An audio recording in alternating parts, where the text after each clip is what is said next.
மீனராசி என்பர்களே, மீனராசியை பொறுத்த வரைக்கும் வாழ்வில் வளரக்கூடிய ஒரு காலகட்டம் இருக்குது அப்படின்னா இந்த காலகட்டம் உங்களுக்கு ஒரு உதவிகரமான ஒரு காலகட்டமாக இருக்கும். அது இந்த மீனராசியில் 100% பேருக்கு இது பாசிட்டிவானு கேட்டால் 100% பேருலாம் இல்லைங்க. ஒரு 70% பேருக்கு இது பரவாயில்ல. அந்த 70% பேர் யார் அப்படிங்கிறத நீங்கள் தீர்மானிச்சுக்கோங்க. இதுக்கு தனிப்படையான ஜோதிடம் தான் கண்டிப்பாக பார்க்கணும். நான் தெளிவாகவே சொல்லிடுறேன். இந்த வீடியோ நீங்கள் பார்க்குறதுக்கு முன்னாடியே சொல்லிடுறேன். நீங்கள் வீடியோ பார்த்தா எனக்கு லாபம் தான். நான் முன்னாடியே சொல்லிடுறேன். தனிப்படையான ஜோதிடத்தை பார்த்துட்டு இந்த வீடியோ பார்த்துக்கோங்க. இல்லையா அந்த வீடியோவை பார்த்துட்டு ஒரு மைண்டுக்கு வந்தீங்க அப்படின்னா தனிப்படையான ஜோதிடத்தை கண்டிப்பாக பார்த்துக்கோங்க. ஏன்னா இது வந்து 70% தான் அந்த நன்மை நடக்கக்கூடிய ஆட்களுக்கு இது பொருந்தும். மீதி இருக்கிற 30% நீங்கள் இருக்கலாம். அதனால தான் தனிப்படையான ஜோதிடம் பார்க்க சொல்கிறேன். ஏன்னா இந்த நன்மை எப்படி நீங்கள் வந்து ஃபில்டர் பண்ண முடியும், எதை வச்சு நீங்கள் வந்து கண்டுபிடிக்க முடியும், அது ஒரு பக்கம். அதே மாதிரி சார் இது என்ன பண்ணால் இது வந்து நம்ம ஃபில்டர் பண்ணலாம், என்ன பண்ணால் இது வந்து சரியாகும், என்ன பண்ணால் எனக்கு வந்து வெற்றி கிடைக்கும், எதை என்ன எனக்கு வந்து தொட்டதெல்லாம் சக்ஸஸ் ஆகும் அப்படின்னு வேண்டி விரும்பி கேட்டுட்டு இருக்கிற எல்லாத்துக்கும் இந்த விஷயம் ஒரு மிகப்பெரிய வரப்பிரசாதமாக அமையும். அதே மாதிரி தனிப்படையான ஜோதிடம் பார்க்கணும்னு ஆசைப்படுறேன். கீழே ஃபோன் நம்பர் கொடுத்துருங்க. டிஸ்கிரிப்ஷனில் இருக்குது சார் ஃபோன் நம்பரு. நிறைய பேர் எங்கேன்னு கேட்குறீங்க. கீழே டிஸ்கிரிப்ஷனில் இருக்குது. அந்த நம்பருக்கு ஃபோன் பண்ணுங்கள். பிரபல ஜோதிடர் தான் பேசுவார். அவருக்கு ஃப்ரீ இருந்தது அப்படின்னா தான் உங்கள்கிட்ட பேசவே முடியும். ஏன்னா அந்தளவுக்கு ஒரு பிஸியான ஆள். ஸோ முடிஞ்சால் நீங்கள் வந்து ஃபோன் பண்ணி பேசி தெரிஞ்சுக்கோங்க. ஃபோன் மூலமாக எல்லா ப்ராப்ளத்தையும் சால்வ் பண்ணி வைப்பாங்க. ஃபோன் மூலமாகவே நீங்கள் வந்து பேசி சால்வ் பண்ணிக்கலாம். அதேமாதிரி தெளிவாக சொல்கிறேன், ரொம்ப பிஸியான ஆள். ஃபோன் எடுக்கலை அப்படின்னா கொஞ்ச நேரம் கழித்து ட்ரை பண்ணி பாருங்கள். அதே மாதிரி நிறைய பேர் வந்து இப்போ யூடியூப் வீடியோவை பார்த்துட்டு சார் யூடியூப் வீடியோவில் இப்படி சொல்லிட்டாங்க, அது வந்து நன்மையே நடக்கும். ஏன்னா எல்லாருக்கும் என்ன ஒரு மோகம் அப்படின்னா யூடியூப்பில் இப்படி சொல்லிட்டாங்கன்னா 100% அப்படியே நடக்கும். சார் ஒன்று தெளிவாக தெரிஞ்சுக்கணுங்க. நம்ம மீனராசி இப்போ நீங்கள் இருக்கீங்க. மீனராசியில் கிட்டத்தட்ட ஒரு 12 கோடி பேர் இருப்பான். 12 கோடி பேருக்குமே லாட்ரி டிக்கெட் அடிச்சுன்னா என்ன ஆகுறது? அதில் ஏன் ஒவ்வொருத்தருக்கும் அது வந்து மேட்ச் ஆகிறதில்ல? காரணம் என்ன அப்படின்னா உங்களுக்கு வேறு தசாபுத்தி, வேறு நட்சத்திரம், வேறு லக்கினம், அது மாதிரி நிறைய விஷயங்களால் நீங்கள் வந்து வேறுபடுறீங்க. அந்த காரணத்தினால் மட்டுமே 100% பேருக்கு அந்த விஷயங்கள் நடக்கிறதில்ல. ஆனால் ஒரு 80% நடந்துருக்கும். காரணம் என்ன? அந்த ராசி உங்களுக்கு மேட்ச் ஆகுது இல்லை, லக்கினம் உங்களுக்கு மேட்ச் ஆகுது இல்லை, அந்த கூட இருக்கக்கூடிய நட்சத்திரமும் கூட இருக்கக்கூடிய ராசி கூட உங்களை வந்து டாமினேட் பண்ணலாம். உங்கள் கூட இருக்கிறாங்க பார்த்தீங்களா, அவங்க கூட உங்களோட ராசியை வந்து டாமினேட் பண்ணலாம். அதனால கூட உங்களுக்கு கிடைக்க வேண்டிய சக்ஸஸ் வந்து கொஞ்சம் பேக் அடிக்கலாம். அதனால தான் ஃபேமிலிக்கு எப்பவுமே ஒருத்தர் ஜோதிடம் பார்த்தீங்க அப்படின்னா ஃபேமிலிக்கே ஜோசியம் பார்க்கணும். அதுதான் பெஸ்ட்டு. நீங்கள் உங்கள் ஊரில் பார்க்குறீங்களா, எங்கே பார்த்தீங்க அப்படின்னாலும் ஒருத்தருடைய ஜாதகத்தை மட்டும் வச்சு ஃபுல்லாக கணிக்கவே முடியாது. ஒருத்தர் இருக்காங்க அப்படின்னா கல்யாணம் ஆயிடுச்சா கண்டிப்பாக எங்கள் வயசு ஜாதகத்தை பார்த்தே ஆகணும். குழந்தை பிறந்துச்சா கண்டிப்பாக குழந்தை ஜாதகம் தான் படிக்கும், குழந்தை ஜாதகத்தை பார்த்தே ஆகணும். ஸோ அந்த அளவுக்கு வந்து நீங்கள் எல்லாத்தையும் முன்னாடி ஃபில்டர் பண்ணி தான் பார்த்தாகணும். அது ஒரு முக்கியமான காலகட்டமாக நீங்கள் வந்து பார்த்து தெரிஞ்சிக்க வேண்டிய ஒரு முக்கியமான விஷயம்.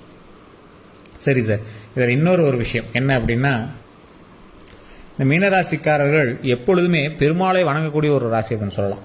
பெருமாளுடைய துணை உங்களுக்கு இருக்கும். அதே மாதிரி குலதெய்வத்தினுடைய அருள் எப்போவுமே உங்களுக்கு இருக்கும். அது உங்களுக்கே தெரிய ஆரம்பிக்கும். சார் ஆமாம் சார் நீங்கள் சொன்ன மாதிரி குலதெய்வத்தினுடைய அருள்லாம் இருக்குங்க, அது எனக்கே சின்ன சின்ன சிம்பிள்ஸ் தெரியும் அப்படின்னு சொல்லுவீங்க. இது உண்மை அப்படின்னா மறக்காம கமெண்ட்ஸில் பதிவிடுங்க. குறிப்பிட்ட சில மாதங்களுக்கு முன்பாக உங்களுடைய வீட்டில் யாராவது ஒருத்தர் மிஸ் ஆகிருப்பாங்க, அதாவது இதாகிருப்பாங்க, ஏதோ ஒரு விஷயங்கள்னால சில இழப்புகள் நீங்கள் சந்திச்சிருப்பீங்க.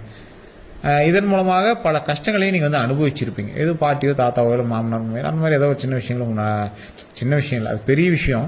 அதே மாதிரி அப்படி நடக்காதவங்களுக்கு ஒரு விஷயம் நடந்திருக்கும். என்ன அப்படின்னா, சில விபத்துக்கள் மூலமாக சின்ன விபத்துக்களாவது நீங்கள் சந்திச்சிருப்பீங்க இதுக்கு முன்னாடி. இதுக்கு மேலே உங்களுக்கு ப்ராப்ளம் கிடையாது. அப்படி இல்லை அப்படின்னாலும் ஏதோ ஒரு அமௌண்ட்டாவது நீங்கள் வந்து மிஸ் பண்ணியிருப்பீங்க. அந்த மாதிரி ஒரு சின்ன விஷயமா நடந்திருக்கும். சில இழப்புகளை சந்திச்சிங்க அப்படின்னா அது பெரிய விஷயம். ஒரு சின்ன அமௌண்ட் இல்லை மொபைல் மிஸ் ஆகிறது, இந்த மாதிரி சில விஷயங்கள்னால உங்களை வந்து ஏதோ ஒரு வகையில் ஒரு இன்டிமேட் மாதிரி உங்களுக்கு வந்து தென்பட்டிருக்கும். ஸோ இது வந்து மீனராசிக்கு கடந்த சில மாதங்களுக்கு முன்னாடி உங்களுக்கு வந்து நடந்திருக்கும். இது நடந்திருந்தது அப்படின்னா மறக்காம கமெண்ட் செக்ஷனில் பதிவிடுங்க. ஒரு சிலருக்கு இந்த விஷயங்கள் எதுவுமே இல்லாமல் டோட்டலாக சேஞ்ச் ஆகிருக்கும். அதாவது இப்போ ஒரு இடத்துக்கு வேலைக்கு போயிட்டுருப்பீங்க, அந்த வேலையிலேருந்து அப்படியே உங்களை ஸ்டாப் பண்ணி எதுக்கு மாற்றினாங்கன்னே தெரியாமல் வேறு இடத்துக்கு மாற்றிருப்பாங்க. வேறு இடத்துக்கு போயிருப்பீங்க, இல்லைனா டிரான்ஸ்ஃபர் ஆகிருக்கும், இல்லை ஏதோ ஒரு விஷயத்தினால தொழில் டக்குன்னு பிடிக்க ஆரம்பிச்சிருக்கும், உங்கள் லாபம் டக்குன்னு பிடிக்க ஆரம்பிச்சிருக்கும். இந்த விஷயங்கள் எல்லாமே டக்குன்னு சடனாக நடக்கக்கூடிய சில விஷயங்கள் உங்களுடைய வாழ்க்கையில் நடந்திருக்கும். திருமண வாழ்க்கையோ, குழந்தை வாழ்க்கையோ, இல்லை ஏதோ ஒரு தொழில் சார்ந்த வாழ்க்கையோ, படிப்பு சார்ந்த விஷயத்தில் ஒரு நீங்கள் நினச்சிருப்பீங்க, டக்குன்னு அப்படி வேறு மாதிரி நடந்திருக்கும். ஸோ இந்த மாதிரி சடனாக நடக்கக்கூடிய விஷயங்கள் நீங்கள் வந்து நிறைய அனுபவிச்சிருப்பீங்க சில காலகட்டங்களுக்கு முன்னாடி வரைக்கும். தற்போதைய நிலைமையில கூட குழப்பமான ஒரு நிலையில் ஒரு சொத்து ரீதியான விஷயங்களில் அந்த மாதிரி விஷயங்கள் நீங்கள் வந்து யோசிச்சுட்டு இருப்பீங்க. இது எப்படி நம்ம சரி பண்ணுறது அப்படிங்கிற மாதிரி. இதில் மிகப்பெரிய ஒரு விஷயம் என்ன அப்படின்னா, இதுக்கு முன்னாடி வரைக்கும் நீங்கள் பிளான் பண்ண விஷயங்கள் நீங்கள் பிளான் பண்ண மாதிரி ஒரு 25% நடந்துச்சு அப்படின்னா 75% உங்களுக்கு அப்படியே கொஞ்சம் கடுப்புலேயே நடந்துட்டு இருந்திருக்கும். ஆனால் வரக்கூடிய காலகட்டங்களில் எல்லாமே உங்களுக்கு வெற்றிக்கான படிக்கட்டாக தான் வரப்போகுது. ஏன்னா கஷ்டங்களை அனுபவிச்சாச்சு. இன்னும் 20% தான் அதை தாண்டிட்டீங்க அப்படின்னா ஒரு பெரிய கிணத்தையே தாண்டின மாதிரி. இந்த காலகட்டத்தில் நன்மையை மட்டுமே நீங்கள் சுவாசிக்கக்கூடிய ஒரு நேரமாக இருக்கும் பட்சத்தில் நீங்கள் முக்கியமாக ஒரு விஷயம் செய்தே ஆக வேண்டும். என்ன விஷயம் அப்படின்னா, நீங்கள் வணங்க வேண்டிய தெய்வம் உங்களுடைய குலதெய்வம். First point. அது நீங்கள் எந்த ராசிக்காராக இருந்தாலும் சரி, இந்த ராசிக்காரர்கள் முக்கியமாக குலதெய்வ வழிபாடு பண்ணி ஆகணும். முடிஞ்சால் மாதத்துக்கு ஒரு டைம் போய் குலதெய்வ வழிபாடு பண்ணிவிட்டு ஒரு எலுமிச்சம்பழமாவது அந்த இடத்துல வச்சு கொண்டு வந்து வீட்டில் வைக்கணும். அது கண்டிப்பாக நீங்கள் பண்ணி ஆகணும். இது நீங்கள் பரிகாரம் கிடையாது, இது உங்களோட ரூல்ஸ் மாதிரி. இந்த ராசிக்காரர்கள் கண்டிப்பாக போய் அந்த கோயிலில் இருக்கக்கூடிய எலுமிச்சம்பழத்தை கையில் வச்சுக்கிட்டே இருந்தாகும். அது உங்களுக்கு மிகப்பெரிய பாசிட்டிவ் வைப் தரும். அது பரிகாரம்லாம் கிடையாது, அது நார்மல் உங்களுக்கு. அதே மாதிரி இந்த ராசிக்காரர்கள் வணங்க வேண்டிய ஒரு முக்கியமான தெய்வம், நிறைய பேருக்கு தெரியுமா என்னன்னு தெரில. இந்த கடவுள் வணங்குனீங்க அப்படின்னா உங்களுடைய வாழ்க்கையில் சிக்கல் அப்படிங்கிற ஒரு விஷயமே இருக்காது. ஏன் அப்படி சொல்கிறேன் அப்படின்னா, திரிநேத்ராய நமக. இப்போ நான் சொல்லக்கூடிய வார்த்தையை நோட் பண்ணிக்குவாங்க. இது நீங்கள் எழுதி கூட வச்சுக்கோங்க, இல்லை கமெண்ட் செக்ஷனில் ஒரு 3 டைம் பதிவிடுங்க. ஓம் திரிநேத்ராய நமக, ஓம் திரிநேத்ராய நமக, ஓம் திரிநேத்ராய நமக. இது மறக்காமல் கமெண்ட் செக்ஷனில் ஒரு 3 டைம் பதிவிட்டுட்டு எப்போ ஃப்ரீ டைம் கிடைக்குதோ அப்போ நீங்கள் வீட்டில் சொல்லி பாருங்கள், உச்சரிச்சு பாருங்கள், வாயில் அப்படியே போட்டு உச்சரிச்சு பாருங்கள். ஓம் திரிநேத்ராய நமக, ஓம் திரிநேத்ராய நமக, ஓம் திரிநேத்ராய நமக. கடன் பிரச்சனை உங்களுக்கு இருந்தது அப்படின்னா கடன் பிரச்சனையை தீர்த்து விடும். உங்களுக்கு லாபம் வராமல் இருக்கு அப்படின்னா லாபம் வரும். லாபம் நமக்கு வரணும் அப்படின்னு நீங்கள் பாசிட்டிவாக நினைங்க. ஓம் திரிநேத்ராய நமக, ஓம் திரிநேத்ராய நமக, ஓம் திரிநேத்ராய நமக அப்படின்னு வழிபட்டுட்டு மாதம் எனக்கு இத்தனை லட்ச ரூபா லாபம் வரணும் அப்படிங்கிற மாதிரி, வருமானம் வரணும் அப்படிங்கிற மாதிரி நம்ம வேணும் அப்படின்னா கண்டிப்பாக அது நமக்கு நடக்கும். ஸோ இன்னொரு விஷயம் என்ன அப்படின்னா, இது சொன்ன ஒன்றுமே பழிக்குமா சார், இது என்ன சார் ஜீபுமா பென்சில் மாதிரி சொன்ன உடனே இதாகுமா? அப்படிலாம் கிடையாதுங்க. இதெல்லாம் மன ரீதியாகவும் ஒரு பாசிட்டிவ் எனர்ஜி கிரியேட் பண்ணுறதுக்கு இந்த வார்த்தை தற்போதைய நிலைமைக்கு உங்களுக்கு பொருந்தும். எந்த சூழ்நிலையில் எந்த இறைவனை இந்த ராசிக்காரர்கள் வணங்கினால் உங்களுக்கு நன்மை அப்படிங்கிறத நாங்களே சொல்கிறோம். அதன் மூலமாக பல நன்மைகளும் நீங்கள் அடைவீங்க. அது நிறைய பேருக்கு தெரியறதில்ல, தெரியாமையே போய் ஏதோ பண்ணுறாங்க, பூஜை பண்ணுறாங்க, அது பண்ணுறாங்க, இது பண்ணுறாங்க, அதெல்லாம் நிறைய பண்ணிகிட்டு இருக்காங்க. ஆனால் நிறைய பேர்த்துக்கு தெரிய வேண்டிய ஒரு விஷயம் இதுதான். அதே மாதிரி தனிப்படையான ஜாதகத்தை செக் பண்ணிக்கோங்க. நான் சொல்லக்கூடிய விஷயங்கள் எல்லாமே உங்களுக்கு மேட்ச் ஆகலாம். இருந்தாலும் நீங்கள் தனிப்படையான ஜாதகத்தை பார்க்கணும் அப்படின்னு தெளிவாக சொல்கிறதுக்கு காரணம், நீங்கள் பிறந்த நேரத்துலேருந்து 1 சென்டிமீட்டர், இப்போ நீங்கள் ஒரு எக்ஸாம்பிளுக்கு ஒரு 5 மணிக்கு பிறந்திருந்தீங்கன்னு வச்சுக்கோங்க. 5 மணி போட்டு உங்களோட கால்குலேட்டரில் உங்களோட ஆன்லைனில் ஏதோ ஒன்று போட்டு நீங்கள் ஒரு ஜாதகத்தை எடுத்து பாருங்கள். தசாபுத்தி எங்கே இருக்குன்னு பாருங்கள், உங்களுக்கு என்ன தசாபுத்தி நடந்ததுன்னு பாருங்கள்.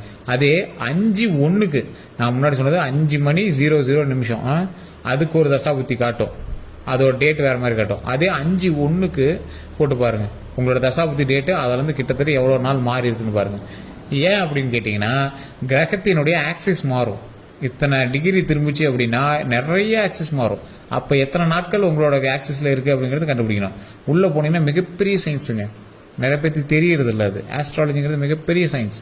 அதை கரெக்டாக சொல்ல தெரில, அவ்வளோதான். அதை சொல்ல தெரியாதனால நிறைய பேர் ஜோதிடர்கள் பொய்யான ஜோதிடர்களாக ஆகிறாங்க, ஜாதகம் பொய் அப்படிங்கிற மாதிரி வந்துடுது. ஜோதிடம் உண்மை. சில ஜோதிடர்கள் அதை பயன்படுத்தி அதை பொய்யாக்க விரும்புகிறார்கள். பணத்திற்காக சில பொய்யாக்க விரும்புகிறார். அது தெளிவாக சொல்கிறேன். இப்போ நான் சொன்னதே 100% இருக்குமான்னு கேட்டால் நானே ஒரு 50% கூட இருக்கலாம். இப்போ உங்களோட ராசியை பார்க்கும்போது 50% தான் நான் சொன்னது கரெக்டாக கூட இருக்கலாம். காரணம் என்ன? ஏன்னா நான் சொன்னது பொதுபலன், அதை மைண்டில் வச்சுக்கணும். பொதுபலன். இப்போ நான் சொன்னதில் ஒரு விஷயம் உங்களுக்கு பொருந்தும், இன்னொரு விஷயம் பொருந்தாது. ஆனால் அந்த பொருந்தாத ஒரு விஷயம் இருக்குல்ல, அது இன்னொரு மீன ராசிக்காரர்களுக்கு பொருந்தும். ஏன்னா இப்போ நான் எடுத்தது ஓவரால் எத்தனை தசாபுத்தி இருக்குது, எத்தனை நட்சத்திரம் இருக்குது, எத்தனை லக்கினம் இருக்குது, எத்தனை இது இருக்குது, எல்லாத்துக்கும் மேட்ச் ஆகிற மாதிரி தான் எடுத்து இப்போ நம்ம சொல்லிட்டு இருக்கோம். அதனால தான் நிறைய பேருக்கு அது புரியுறதில்ல. இல்லை யூடியூப்பில் சொல்கிறதுலாம் பொய் அப்படிங்கிறாங்க. சிலர் பொய்யா கூட சொல்லலாம். நம்ம சேனலில் சொல்கிறது எல்லாமே கணிப்பின் பெயரில் சொல்லக்கூடிய ஒரு முக்கியமான உண்மை. அதே மாதிரி கீழே கொடுத்துருக்க நம்பருமே பார்த்தீங்கன்னா ஜோதிடர்களினுடைய ஆசானுடைய நம்பர். கிட்டத்தட்ட ஒரு மாதத்துக்கு 200 ஜோதிடர்களுக்கு கோச்சிங் எடுக்கக்கூடியவர். அது மட்டும் இல்லாமல் இவர்கிட்ட ஜோதிடம் பார்க்கக்கூடிய எல்லாமே விஐபி. அது மட்டும் இல்லாமல் ஆக்டர்ஸ், பொலிட்டீஷியன்ஸ். ஸோ அவங்ககிட்ட நம்ம போய்லாம் சொல்லிட்டு இருக்க முடியாது. ஏன்னா சக்ஸஸ் ஆனால் மட்டும்தான் அடுத்த நாள் வருவாங்க. ஸோ அந்த அளவுக்கு பாசிட்டிவான விஷயங்களை மட்டுமே அவர் சொல்லி அந்த பாசிட்டிவான விஷயங்களை அவங்களை கொண்டு போய் அவங்களோட சக்ஸஸுக்கு என்ன பண்ணுமோ அத்தனையும் பண்ணி கொடுக்குறவர். ஸோ அவருடைய நம்பர் நான் கீழே கொடுத்துருக்கேன். எல்லா வகையான விஷயத்துக்கு அவர் ஆப்டாக பொருந்துவார். நீங்கள் வாழ்க்கையில் இந்த விஷயம்லாம் கேள்வி கேட்கலாமான்னு நினைக்கிறதெல்லாம் பேசுவார். அந்த அளவுக்கு அக்யூரேட்டாக பாயிண்டாக இருக்கும். உங்களுக்கு வேணும் அப்படின்னா ஜஸ்ட் கால் பண்ணி கேட்டு தெரிஞ்சுக்கோங்க. கீழே டிஸ்கிரிப்ஷனில் தான் நம்பர் கொடுத்துருக்கேன். உங்களுக்கு வேறு எந்த சந்தேகமாக இருந்தாலும் நீங்கள் வந்து ஃபோன் மூலமாகவும் கேட்டுக்கலாம். வேறு எந்த சந்தேகமாக இருந்தாலும் கமெண்ட் செக்ஷனில் மறக்காம பதிவிடுங்க. இதுவரை நம்ம சேனலை சப்ஸ்கிரைப் பண்ணாமல் சப்ஸ்கிரைப் பண்ணிக்கோங்க. பக்கத்தில் பெல் பட்டன் மறக்காம ப்ரெஸ் பண்ணிக்கோங்க. அதே மாதிரி அதில் ஆல் அப்படின்னு கிளிக் பண்ணிக்கோங்க. சப்ஸ்கிரைப் பண்ணிவிட்டு பக்கத்தில் பெல் பட்டன் ப்ரெஸ் பண்ணி அதில் ஆல் அப்படின்னு கிளிக் பண்ணிக்கோங்க. ஃபேஸ்புக்கில் பார்த்துட்டு கண்டிப்பாக ஃபாலோ பண்ணிக்கோங்க. எல்லோருக்கும் நன்றி நண்பர்களே.